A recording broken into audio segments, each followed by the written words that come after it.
सुंदर आहे. कोकणाची वस्तुस्थिती आजची आहे ती 2 तासात खूप चांगल्या प्रकारे सांगितली आहे. ऐकायला येते का? हा, तर माझं फक्त एवढंच तरुणांना त्या परीने जे काही करता येईल त्याची सुरुवात करावी, ते प्रयत्न करावे. काय झालंय, शिक्षण झालं की डायरेक्ट आपण मुंबईला नोकरीला जायचं. आर्थिक परिस्थिती असतात, सगळ्या गोष्टी आहेत त्या कोणाकडून लपलेल्या नाहीयेत, पण आपण प्रयत्नच नाही केले तर आपल्याला फळ मिळणार नाही. आणि कोकणात खरोखर खूप चांगल्या, सगळ्यात महत्वाचं ते दाखवलंय तुम्हाला, म्हणजे प्रत्येक मुलाला, की तुम्ही तुमच्या फॅमिली बरोबर राहू शकता. कारण पुढची वस्तुस्थिती जी आहे 20-15 वर्ष म्हणा किंवा 20 वर्षाची म्हणा, की लक्झरी म्हणजे तुमच्याकडे गाडी किंवा तुमच्याकडे बंगला ही लक्झरी नाहीये. तुम्हाला घरचं खाणं भेटणं किंवा फॅमिली बरोबर टाइम घालवणं ही लक्झरी. कारण मुंबईत जी लोक राहतात त्यांचे विचार असे आहेत की आम्हाला गावात जायचंय, आणि गावात अशी आपण असे विचार करतो की मुंबईत जायचं. भरपूर गोष्टी आहेत, म्हणजे फायनान्शियली खरोखर स्ट्रेस असतो किंवा, पण काही ना काहीतरी स्वतःने मार्ग काढलं पाहिजे. मग ते थोडक्यात काय की त्याचं सोल्युशन शहरात जाणं सोल्युशन नाही. पहिलं आपल्याकडे काय करता येईल त्याचं बघा.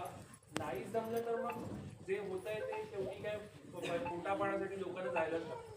पण प्रयत्न करा. त्याच्या आधी एक स्टेप ही आणा की आपण कोकणात काय करू शकतो.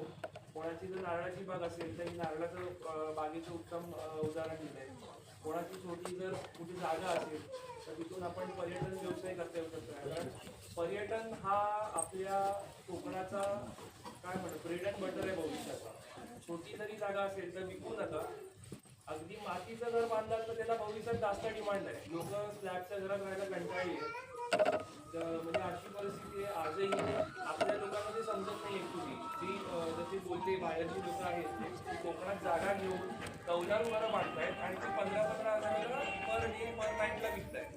आणि आपण आपलीच घरं एवढी चांगली आहेत की मोडून तिथे स्लॅबची घरं बांधतोय आणि ती घरं विकतोय. ही पण मानसिकता म्हणजे आपण याच फेस करतोय. माझं असेल की तरुणांनी थोडे काही वर्ष इथे राहा, प्रयत्न करा काय करता येईल, आणि मला असं वाटतं की नक्कीच त्यात तुम्हाला यश मिळेल आणि मुंबईला जायची गरज नाही. आणि काही कोटींचा बिझनेस गावात राहून करतो. आणि परिमलची स्टोरी अपुरी वाटली असेल तुम्हाला. पुढच्या काळामध्ये अशा स्वरूपाचे सिनेमा आपण आपल्या चळवळीतून आणू जे मानसिकता बदलेल. या चित्रपटाचा बाबू जरा जोरदार टाळ्या वाजवा.